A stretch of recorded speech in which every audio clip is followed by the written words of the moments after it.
Il y a l'expression quand même très, très drôle. « Ah, moi je dis ce que je pense ». Moi, rarement, j'ai entendu, après le « je dis ce que je pense », quelque chose de positif et de constructif. Au commencement, j'ai vu l'état de la société. Quand j'ai vu des situations, des faits divers, où presque tous les jours, dans les journaux, dans les médias, on nous parlait de violence, de meurtres, de guerres. Bon, c'est la vie. On n'est pas au paradis, on le sait. Mais moi, je me suis dit, il n'est pas normal qu'on n'entende que de mauvaises nouvelles.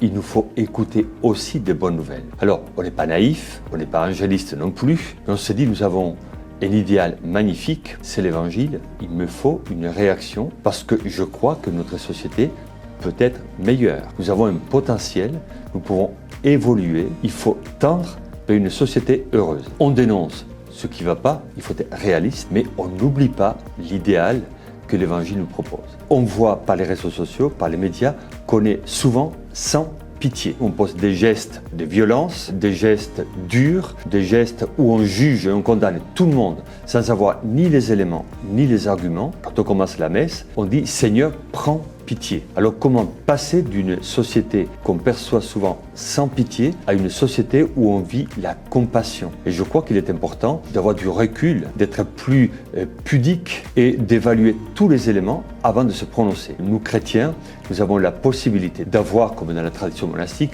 un peu de recul, favoriser le silence, être moins dans la réaction émotive et immédiate et plus dans la justesse de nos propos. Effectivement, nous avons un défi et ce défi part d'un déficit, le déficit de vie fraternelle entre nous. Alors on prêche tous, c'est comme en religion, hein. On est tous croyants mais peu pratiquants. Donc il faut quand même que nous devenions pratiquants. Quand on voit la vie fraternelle, elle est où?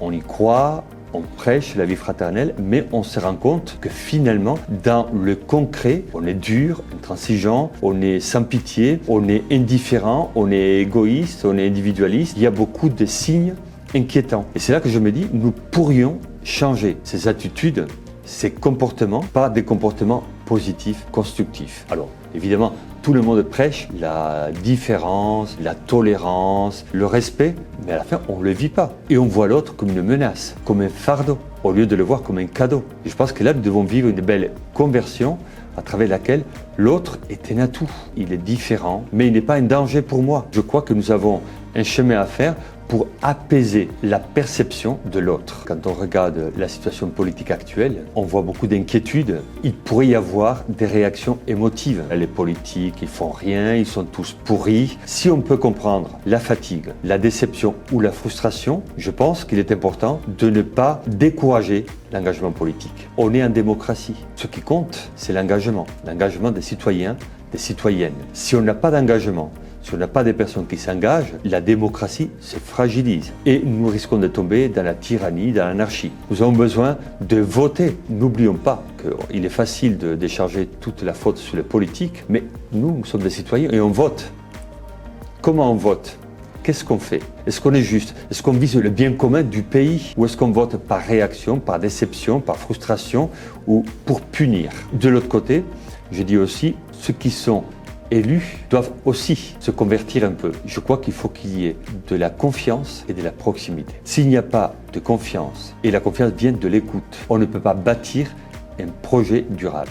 Donc la mission du politique, c'est d'abord d'écouter et de créer un terrain de confiance. On vit une période de crise. Une crise n'est pas un moment paralysant, mais un moment stimulant. La crise nous pousse à faire autrement, à vivre autrement, à déclencher la créativité, l'authenticité, la vérité, le bien, tout ce qui est noble pour l'homme. Je propose de retrouver des valeurs venant de la tradition monastique. Notre vie actuelle, elle est frénétique, elle est parfois agitée. On est en action, on est en mouvement systématique. Et comment peut-on réfléchir, vivre mieux si on ne se pose pas, si on ne se repose pas? Et je crois qu'il est important de retrouver la notion du repos. Se poser autrement. Et pour cela, la tradition monastique nous encourage parce qu'elle met en valeur le silence. On n'est pas dans la précipitation, on n'est pas dans l'agitation.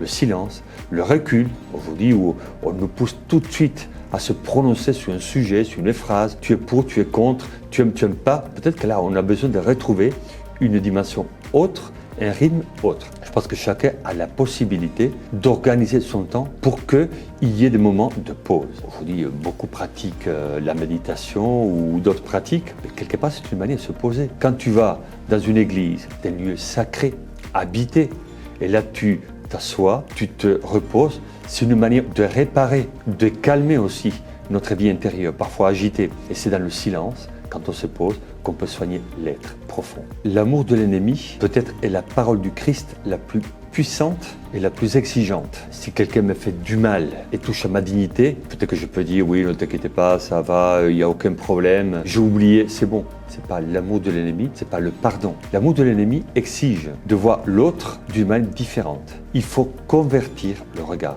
J'aime beaucoup ce passage de l'Apocalypse où on dit tu dois mettre du collyre dans tes yeux pour voir comme Dieu te voit. Et je pense que dans notre vision de l'autre, il faut mettre du collyre pour avoir une vision convertie. Quand on prend la tradition stoïcienne, il fallait supporter l'ennemi.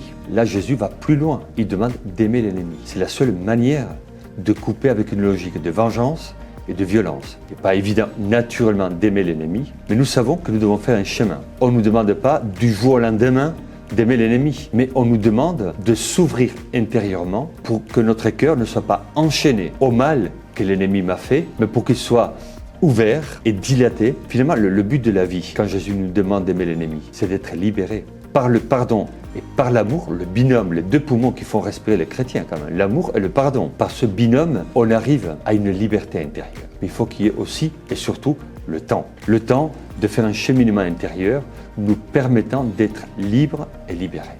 À travers l'idéologie, parfois la méchanceté, la dureté, on véhicule des paroles et des comportements qui polluent notre esprit. Il y a une forme de venin qu'on diffuse par des paroles qui ne sont pas justes. On va maudire l'autre, on va le casser, on va le démolir, on va le détruire, etc.